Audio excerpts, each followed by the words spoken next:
Nobody likes a used car dealer. I have made video after video after video about people just not liking used car dealers. And there's a million reasons why. And in today's video, I guess I scammed somebody and it's going viral. Let me tell you how I guess I scammed somebody, and I'll let you be the judge on who's right, who's wrong, and what we should have done. My name is Craig from Flying Wheels. Welcome to my channel.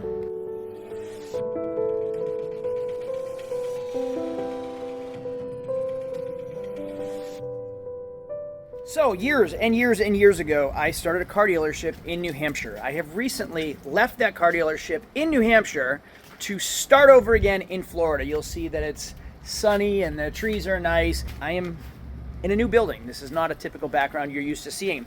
I started a car dealership in New Hampshire. Owning a car dealership makes me a used car dealer. Nobody likes used car dealers. It is a difficult job, but someone has to do it, and I am that person. With that comes difficult decisions. Constantly. I am constantly a problem solver. I am constantly fixing problems, meaning I buy a car, figure out what the problem was, try to fix it, and then sell it. Sometimes things slip through the cracks, which makes people hate us. Now in today's video, I guess that happened and I didn't realize it, and I'm going to explain to you what the actual story really is. And I'm going to give you all the scenarios and let you guys decide for yourself. Was a customer scammed by Flying Wheels? Was it justified? And I just want to show you behind the scenes of owning a used car dealership, because it's not easy. So you be the judge. So I had mentioned I moved to Florida. I moved to Florida 3 months ago. Over a year ago, I started transitioning my manager, Lauren, to run the shop in New Hampshire. She loves it there. She's thriving. She's doing a great job. I actually have courses that teach people how to start their own car dealership. Shameless plug, www.startyourdealership.com. I teach people how to start a dealership, get a dealer's license, open up their own everything, get auction access, all of it. So I'm teaching Lauren how to do exactly the same thing. And sometimes you get put in tough situations. Now, as you can see behind me, I'm starting over in Florida. There's my truck, there's my trailer. This thing's for sale, and I have a bunch of other cars for sale down here as well. So before I dive into this guy's video and have you tell me who's right or wrong, I want to jump Lauren on a call or a video and then get her side of the story, because now we have everyone's sides. All right, Lauren, you are live. Hey, listen, this video is about the Hyundai Veloster. So the guy, you had told me that you were threatened that the guy's going to make a video about the Veloster because the engine blew up on him after he purchased it for his son. Yeah. I had a bunch of people that reached out that wanted to know, like, what happened? Why didn't we take care of him? Just a couple quick questions. If you can just run through it real quick on your end. Okay. So he came in, he originally looked at the Altima, then decided to go with the Veloster. He wanted the price lowered, and I told him that usually when we lower the prices, we don't offer like the stickers and the plates and stuff like that if we reduce it significantly. So he said, nope, I don't need the inspection. I can do that myself. And he bought it just as is, no warranty. I offered him outside warranty. He didn't want it. You can tell everybody what I told you. I'll be the bad guy. So he called you. He wanted us to do what? He wanted us to fix the problem, basically. Okay. He wanted us to pay for a new motor. And I'm sure you told him that you bought it as is, right? Yeah, I bought it as is, no warranty. Yes. We have a Silverado in the parking lot that needed a transmission. We bought it, didn't know it needed a transmission. We bought it from the auction. We bought it red light. It was sold as is to us. So who's responsible for that transmission? Us. We bought it red light. We bought it as is. Yeah. We paid for the transmission. Yes. In every scenario, we buy something with a problem. When we buy it as is, who takes care of the problem? We do, but the buyer does. We do. Yeah, the buyer does. Yeah, well said. The buyer does. So we just suck it up. Oh, that's awful. We'll take care of it. It's awful. It happens to us. It's part of the job. If we buy it, it's like caveat emptor, right? Buyer beware. I think I said that right? Yes. It sucks, and we buy things. And I'm going to get to this at the end of the video with another car that I just bought, a really high-end car that I got stuck with, and too bad it's on me. But it's tough. We don't want to do that to people. So you're new. Can you explain what I told you? Because obviously it doesn't feel good. We wish that we could help everybody that was in this scenario. But when you falls back on it, it's like you can't fix every single person's problem if they buy a car like that, Yeah. Yeah. It's tough. Basically. And I said if we sell 100 cars and 2% are bad, that's two bad cars. The chances that 2 cars are going to be bad and 100 is really high. Yeah. So we can just and never be cars too. Yeah, we they're can never be good guys. in that price Yeah. range. So I just kind of answered his calls and dealt with it as best as I can, try to be as nice as I could, and yeah, he had it nothing didn't work bad to out say for about you. him. No, no, and I have nothing bad to say about him. He was, it was civil, our conversation. Hardest thing about this job is probably what? These kind of issues, I would These say. scenarios. Yeah, these scenarios. These scenarios for sure. It sucks because it's not like it's not something that I would want to be in. I wouldn't want other people to be in that situation. Yeah, sucks. So All right, I think that's all. I just wanted to, it sucks that it happens, and it was definitely not your fault. So yep. anyway, thanks a lot. I appreciate it very much. Yep, no problem. See you later. All right, bye. Bye. Now, I like to put the ball in your court from time to time, and you can tell me who's right, who's wrong, what should I have done, what shouldn't I have done. Now, everything has a recon process. Once it comes into our shop, it goes into our mechanic, they check the fluids, they do a state inspection on it, they go through the whole car. We drive it, we do a service on it, we have it detailed, and then it goes up for sale. Now, a lot of the cars get driven from the auction to our shop, and then we'll do like a loop around and we'll try to check it out as best we can. We actually have a highway that we can take it up the road and back as well, so we can get it up to speed. Well, I guess what happened is Lauren sold a car that at some point the engine blew up or something. I don't really know the entire internals, but if you know Hyundais, they have problems. Well, this person made a video about us and said, Flying Wheels scammed us. And I want to know if we did or did not. So in this video, I'm going to break it down for you. I'm going to let you decide. I'm going to show his videos versus my scenario. And I know I've been speaking a lot already. Let's watch his video and jump into it and hear his side. If anybody's been in the used car market lately, it's crap. Like, there's nothing really good for a decent price. Everything's plagued with problems. Rust around here is a big thing. So finding something good is kind of hard to do. So right off the bat, I'm going to agree with this guy. Anything sub $6,000, any car under $6,000 is really, really difficult to buy right now. Now, it used to be like $1,000 cars and then $2,000 cars. And then I didn't want to sell anything under $4,000 because you can't buy a decent car under $4,000. Now we're in that like $5,000, $6,000 mark where it's really hard to find a decent car for even $6,000. So he's right in what he's saying. So we start looking through and I see this Altima that he has there and I'm like, this car is actually pretty cherry, right? So I want to go look at it and go in and talk to actually Lauren, who was in one of the other videos that's in this scammer video. I'm going to jump in real quick because I hate that he keeps calling it a scammer video. There was no intention, no malice. We didn't try to scam anybody. We didn't throw sawdust in a transmission. We didn't put Lucas in the oil. We didn't do anything to try to scam anybody or get over on anyone. But I jumped in and I want your opinion, so let's keep going. She's like, yeah, we got a deposit on it. So I'm like, oh, crap, that sucks. Well, anyway, here's my number. If you find any other cars, let me know. A day or two later, my kid's looking through the website again. He comes across another car that they got at the dealer. And it's this 2015 Veloster here. So in the truck we go. We drive back over to Flying Wheels. And we look at the car. Right out of the gate, I should have kind of been a little weary of it. Because, I got the old... the normal used car deal. I got a lot of people that are interested in this thing and trying to like really push you along on the sale. Now I know he was interested in the Altima, which was a great car, and it sold really, really fast. And anything under like $7,500 sells pretty quickly. So you do have to act on everything fast. Now, we didn't even pitch him the Veloster. We didn't try to sell him the Veloster. I'm very appreciative of his loyalty. I'm really happy that him and his son looked at our website again and came back, but we didn't try to sell him on anything. He found the car and came to us. Took it for a test drive, and that's one of the other things I should have realized when I went to get in the car to take a test drive. She makes the lot boy go with us. You can call him our lot boy, our auto detailer. Somebody has to go with the test drive. We don't know who you are. You're a stranger. We don't want you taking out and abusing our cars or just never coming back. There are so many scenarios. So our insurance requires someone to go along with you for the test drive. It used to be me, sometimes it'll be Lauren, sometimes it'll be our detailer. Whoever's available in the moment will ask, hey, can you just go for a ride with them so they can take it for a test drive? And obviously makes me go on like this like 1.5 mile loop where I never get over like 35 miles an hour. You can go as far as you want, you can go as long as you want, but we do have a loop that we typically do. If you want to do the loop several times, you're welcome to do it. If you go right, that's the loop. If you go left, It's a highway. You're welcome to it. If you ask, hey, can we get it up to speed? Yeah, absolutely. Go left instead. It's a simple route. We'll out of our shop. We'll go straight. We'll go to the lights. You can take a right. You can go up to 60, 65 miles an hour, slam on the brakes, and then we take a right turn on some really, really bumpy roads so you can feel the suspension and the ball joints and the tie rods. Try to feel the steering and the brakes. It's a nice test drive that really gets you on the highway and on some back roads, but he's welcome to do it as long as he wants, or go for a farther ride if he wants to. He's absolutely welcome to. Which should have been enough for me to tell that, the very last thing, I'm not saying I'm going to beat the living crap out of the car, but you want to put it through its paces. You want to make sure you're not going to buy some piece of crap. You got to get it up to highway speed. You got to take it into some corners, making sure the thing's not going to fall apart on you. Just all those things you would normally do to test out a car before you purchase. So he knows how to do a test drive. He knows what he wants to do and how to drive it.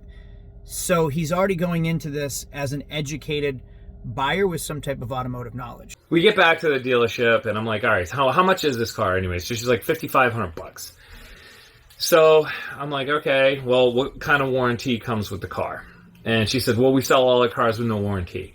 And I'm like, most any dealer that you go to, any smaller dealer, it's usually a 3-month 3,000 or 3-month 1,000, whatever they usually give you. It's some sort of warranty. Dealers will typically offer two different types of warranties. One is an outside warranty from a third party. They call it a service agreement. Either the purchaser purchases it or they're gimmies. They're usually built into the price. So if you pay retail or you pay asking price, like we even have a warranty that we'll give you for 12 months, 12,000 miles if you pay full asking price, like window sticker. But it's built into the price of the vehicle. And typically, once you start negotiating, you start reducing the things on the table. So if you're reducing the price, the warranty is the first thing to go, and that's at almost every dealership. Even if it's like we'll pay 50% of the parts, 50% of the labor, there's still usually some sort of an in-house warranty. Now, yes, some mechanics do offer an in-house warranty, and it's usually like a 50-50 split. So we'll provide 50% of the cost of whatever the repairs need, maybe. Now that's 50% of retail. So when a dealer says we'll offer a 50-50 warranty, what that is off of retail. So we're going to charge you retail. We usually make 100% profit, so you're just paying our cost. She's like, well, we don't have a warranty, but I will sell you a warranty. Like, I can sell you a warranty. I'm like, those warranties are crap. Like, I've never seen one of those aftermarket warranties. They usually have like $1,000 deductible. The deductible on our outside warranty is $100. You can actually pay the $100 in advance, and then it's removed forever, so there's never a deductible. They say they're going to cover this, until you try to make a claim. And you can use it multiple times. So if it's for engine, transmission, and differentials, if the engine goes, you can use it. If the transmission goes, you can use it. So it's not a one and done warranty either. I said, all right, well, what kind of a deal can you cut me? And she's like, well, why don't you make me an offer? And I'm like, why don't you make me an offer? So she's like, all right, I'll do $5,200. Now, I love cash buyers. You show up with $100 bills. It's super simple. There's like minimal paperwork. You're in, you're out the same day. I don't have to apply to anything in the bank. I don't have to get financing to me funded like 3-4 days later. It is so simple. It's worth me reducing the price to not have to finance a customer. So, hey, what can you do if we do cash? We'll do $5,500. So we reduce the price. Then they say, well, can you do any better? We come down to $5,300. So now we're $700 off the asking price. So I'm like, all right, $5,200 is not that bad. I was wrong. I thought we sold it for $53. Turns out we sold it for $52. I'm like, so for $5,200, all I'm doing is, one, I'm not getting a warranty anyway, so I already know that. I want you to remember what he just said. I'm not getting a warranty. I already know that. 2, I'm sidestepping a 20-day tag and a sticker for basically the difference of that cost. And I'm like, I'll just come here, chuck a plate from my vehicle on it the next day, drive it home, and we'll be good to go. That right there is illegal in most states, including New Hampshire. I do not encourage it. So we make the deal. Now, I know I don't have a leg to stand on legally, but what I'm talking about here is ethics, okay? Just plain and simple, pure, good business ethics. Talking about business ethics, yes, I try to do the right thing for everybody. I try to not burn any bridges. A lot of our business is repeat customers, so taking care of people up front, they'll take care of you on the back end. I'm going to get to this and why we couldn't help this person in a little bit. A little looking around, and I had done a little bit of previous research before I went to go look at the car, because I know these Velosters, Hyundais in general, man, I'll tell you, Hyundais and Kias, engine problems galore, right? So they're throwing motors left and right in these cars because of problems. He just admitted he knows Hyundais and Kias are throwing motors left and right. He bought a Hyundai and he knows that these cars are throwing motors left and right. I'm driving to go get a sticker on it, driving to the place where I get my inspection stickers, and on the way there, what comes on? Engine light. So I'm like, crap. Here's what's tough about check engine lights. Like, we don't have a crystal ball, so I don't know if the battery died, number one, or somebody did service and disconnected the battery, or if someone cleared the engine light and ran that car through the auction, because that's where we bought it. We won't know why that check engine light was on. And the only way to tell is to drive it 100 miles, and we don't have the capability of driving every single car we own or purchase 100 miles, between 50 to 100 miles. So that is a really, really difficult part of having a car dealership. Is I try to take everything home, or I'll have Dave drive something home if it needs to be set, but not every car gets driven 100 miles. Everything else checked out good. It is fine. Safety-wise, good to go. I do love that he said everything checked out good, safety-wise, good to go. We really try to do this stuff for our customers. So you get in a car and you just go, it's done. Done, right? So I get home, I check the oil in it. Oil's up, it's gold. Everything looks good. That's on like a Friday. So on like Monday, I go to register the car. And I'm driving to go get a sticker on it, driving to the place where I get my inspection stickers. And on the way there, what comes on?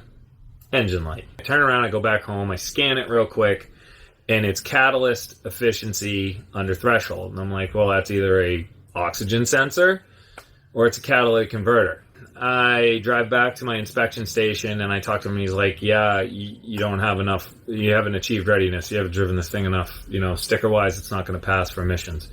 So I'm like, cool, all right, well, I'll just drive it around a little bit and we'll be all set. I'll come back, I'll get a sticker on it.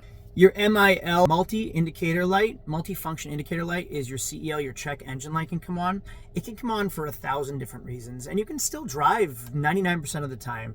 But once that light starts flashing, pull over, it's something bad. You don't want to keep driving. And I start looking through all the paperwork that came with the car, because lucky enough, I got left with all the old owner's paperwork, which is usually something else a dealership doesn't do. But in this case, it kind of worked out to my advantage. Once again, thank you for the credit. Any records we find, we love to leave with the vehicle so you know the history of the vehicle. So at least just thanks for saying that. He even said most dealers get rid of that stuff. We keep it for our customers just so you know, like, what we find. We want you to find it too. I was lucky enough to find a recall sheet from the previous owner that stated there's an issue with these cars that, if the check engine light kicks in, it'll go into limp mode, which it did in fact do. So I go to my Hyundai dealership that's local to me, give them the paper. I'm like, can you do me a favor? Just check this thing out. Make sure it's already had the recall. I have no clue. Just bought the car.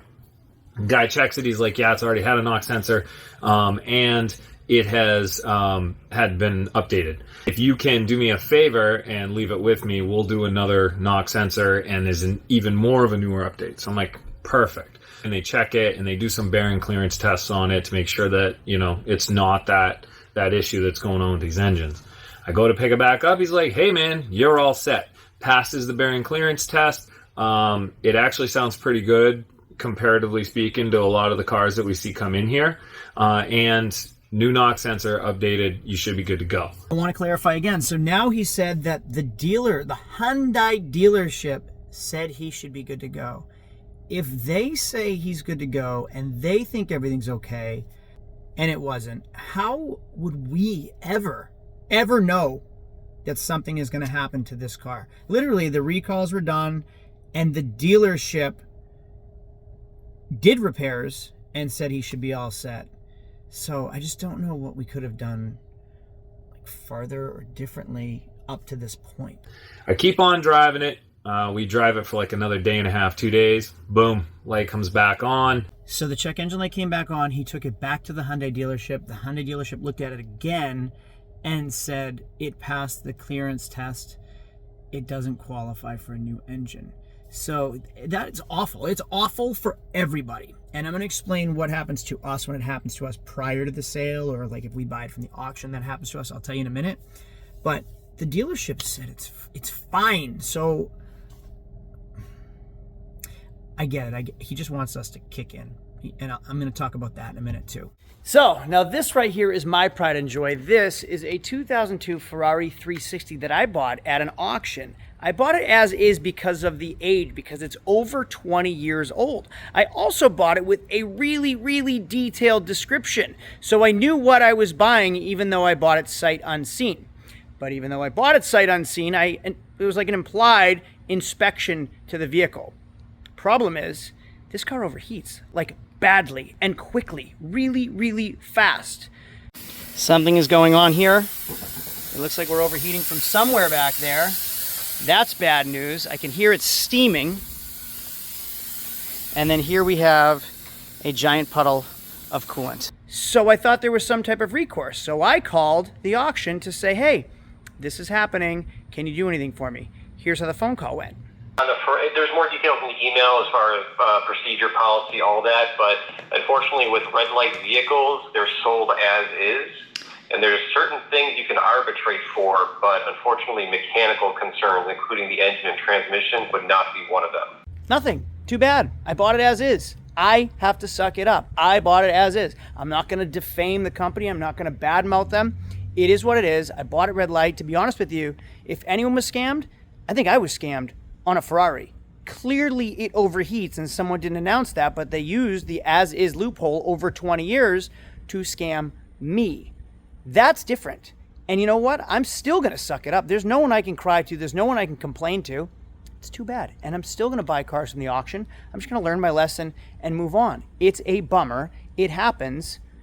And it's just like they're used cars. It really, really sucks. So I have one more thing I'd like to add here. So if we bought that Hyundai and found out it needed an engine, we would have done the engine or done the repairs, and then we would have marked the price up accordingly. So if it cost us $1,000, the price wouldn't be $5,200. We would have sold it for $6,200. Or if we were asking $65,000, we probably would have asked $75,000, and in the notes notated like new engine or remanufactured engine.